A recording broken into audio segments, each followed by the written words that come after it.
Alright, it's finally time for my review of If I Had Legs, I'd Kick You. Hey guys, it's Brian. Welcome to the awards contender. So there are a few films I haven't reviewed yet for the channel that might get Oscar nominations in a few weeks.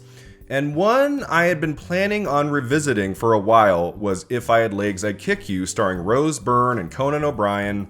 This movie really floored me at Sundance last January. For some of the right reasons and some of the wrong ones. It was my fourth film of the day. I saw it late at night in a very crowded theater. I was in the second row. And this movie was so frickin' stressful. I mean, about an hour in, I couldn't take much more. I was tired. I was very stressed out watching this film, and I recognized last January the power of the Byrne performance. But the film itself, I was struggling with at times, so I gave it a 5 out of 10 and moved on. And, I've thought about this movie and her performance a lot throughout the year. And then I was really pleased to see it coming on strong here as we get closer to award season. To see it pick up 4 big Gotham Award nominations for picture and director and lead performance and screenplay. And I think Byrne is so great in this film, she might get an Oscar nomination for Best Actress. She could potentially win the Golden Globe for Best Actress in a Motion Picture Musical or Comedy. That would be something. So I watched it again, and I had a much better experience. I don't love this movie. I'm not raising my score that much higher. But when you watch the film and you just focus on the Byrne performance, she is basically in every moment of this. And even though I still have a couple things about it I don't fully love, and it's not a very entertaining experience watching this, it stressed me out once again. There is a scene in this film with a screaming child when she is on the phone trying to find the child's father and get him there to retrieve his kid because the mother has gone missing, she ran out and, might not come back. I mean, I was having heart palpitations. It was oh my God. The movie is supposed to make you stressed. The way it's filmed and edited and performed. Everything about If I Had Legs, I'd Kick You is meant to give you a certain kind of experience that's not altogether fun, but not every movie is supposed to be fun. Some movies are designed to make you feel things that might be uncomfortable, that might make you feel a little icky here and there, but by the end you realize you have been on a wild ride, very much unlike most movies ever made. That's If I Had Legs, I'd Kick You. And looking at it again, I was really taken with the Byrne performance, even more so than the first time. If you haven't seen this film, she plays a character named Linda. She has a young daughter who has some health issues. She's not eating very much. She's not putting food down.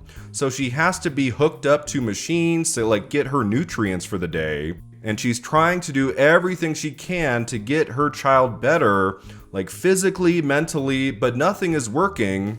And then on top of that stressful element, her home becomes flooded, a roof caves in, and it's uninhabitable. So she and her daughter have to stay in this motel. And then she's also a therapist, works at this company where she has her own patients, and she has a therapist of her own, played by Conan O'Brien, who is very good in this in a dramatic role. And she's trying to work through all of her problems, but nothing is fixing anything. And so basically this movie is nightmare fuel for how bad parenting can get. If everything is going wrong, what do you do? The camera is right in her face from moment one, the very first scene. I mean, she almost goes out of the frame sometimes. It's so close on Byrne's face. I saw an interview with her a few weeks ago where she said the only awkward day of filming was the first one. To get comfortable with the camera being that close, it took a day for her to get used to that. The way Byrne uses the benefit of the camera being so close to her on her face to really showcase all of this character's emotions, like as she goes about her days and keeps running into problems, keeps dealing with people who are not helping her. They're just making things worse. So even though this is a difficult film to watch at times, it's very compelling just on a performance level, especially with Rose Byrne, who just tackles this character unlike any other character she has played in her career. I have been such a big fan of Rose Byrne since the days of Damages with Glenn Close. I loved that show. I watched every episode. It was 5 seasons long. I really adored the chemistry between Close and Byrne. Of course, there's Bridesmaids, which is one of my favorite comedies of the 2010s. Melissa McCarthy got the Oscar nomination, but Rose Byrne was also worthy. She was that good, that funny, that real in that movie, kind of the antagonist, but you come to really like her by the end. And she's done really good work in some other comedic films. She's been in a lot of TV projects. But never until If I Had Legs, I'd Kick You did we all recognize this is the performance of her career. This is the movie that can get her an Oscar nomination. And throughout the year, I wasn't sure. This movie, it was kind of quiet for a few months, and I was like, I don't know. It's got a weird title. It's a very stressful experience. Will there be enough love for this performance at the end of 2025 to get her in at Critics' Choice and Golden Globes and SAG, BAFTA, Oscars? Like, what will that run look like? Because I still think to this day, when it comes to the Oscars, like maybe screenplay or something, I still think it's just going to be a Best Actress play for Rose Byrne. And that's where my confusion has come in a little bit. It's hard in the modern age to get a lone acting Oscar nomination for something that gets in like nowhere else. Doesn't get into picture, director, screenplay, technicals. It's just like a Best Actress play and nothing else. I mean, Colman Domingo did it recently for Rustin. Sometimes a performance is so astonishing, even if the movie has its flaws and some people don't much care for it, it's not like everyone's favorite film of the year. The central performance is such a wow, it can't be ignored.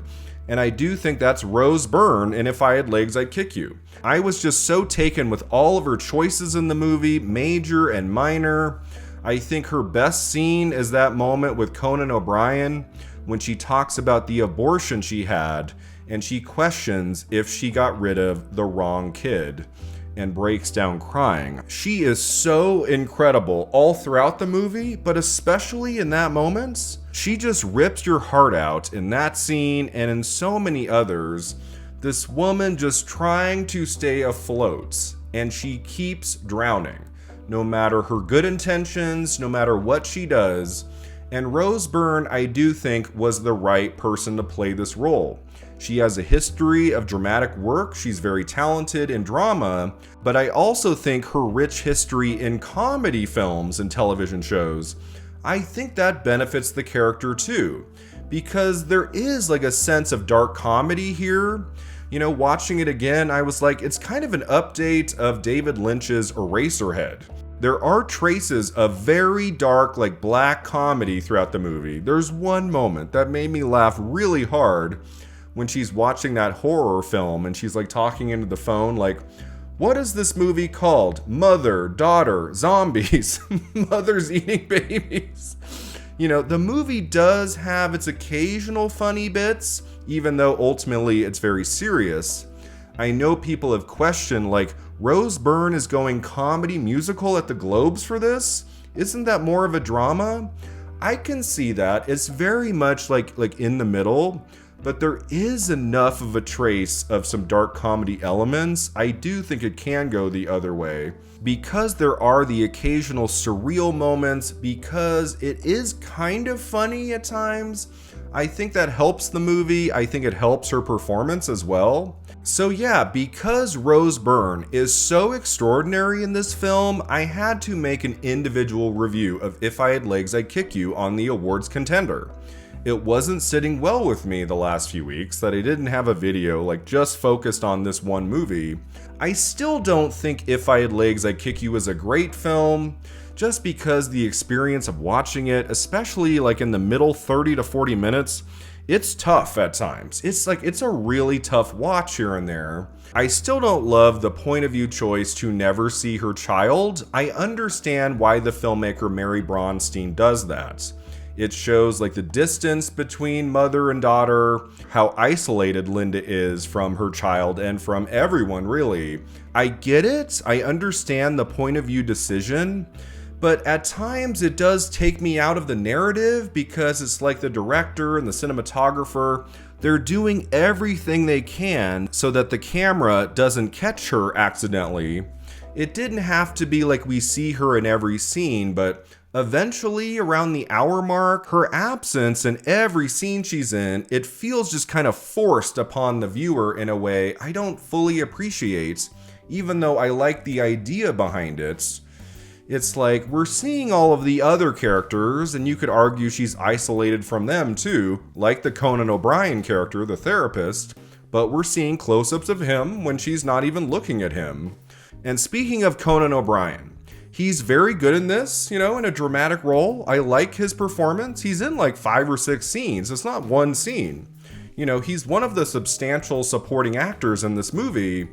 The problem with him, like especially on the second viewing, every scene he's in, I am taken out of the movie. And I think if the person playing that character was someone I didn't recognize, was somebody I'd never seen in a movie before, or at least a character actor who's not like super well known, I think I could have gotten a little bit more involved on a dramatic level in those scenes. Instead, I'm paying too close attention to the Conan O'Brien performance. I like the casting swing of it all. It's not the first person you would think of to cast in that role, and he's good in the movie. He does, though, take me out of the narrative in certain like pivotal moments, including that scene where she's talking about her abortion, and we cut over to his reaction to her, and I'm thinking, that's Conan O'Brien. And I don't think that's the reaction the director wants out of the viewer. They should want us to stay fully immersed in the world of the film. So, I don't know. I have two minds about that. And just because it's a difficult watch at times, especially in the second half, I can't quite go to an 8 out of 10. But I do think 5 is too low. I think the film is strong enough. It's like 5 was way too low. So yeah, If I Had Legs, I'd Kick You. If you haven't seen it yet, I recommend it. It's not going to be one of your favorite watches of the year, but it's a very good movie on an acting level, cinematography level, storytelling level. There are some scenes in this film that have a lot of emotional power. So devastating and scary at times, and real and truthful. This look at parenting in the modern era when things are not going well in any way on any level. If I Had Legs, I'd Kick You is pretty remarkable when it comes to that front. And then you have the Rose Byrne performance. I do think she's worthy of an Oscar nomination for Best Actress. And right now, in this moment, I think it's going to happen. I give this film a 7 out of 10.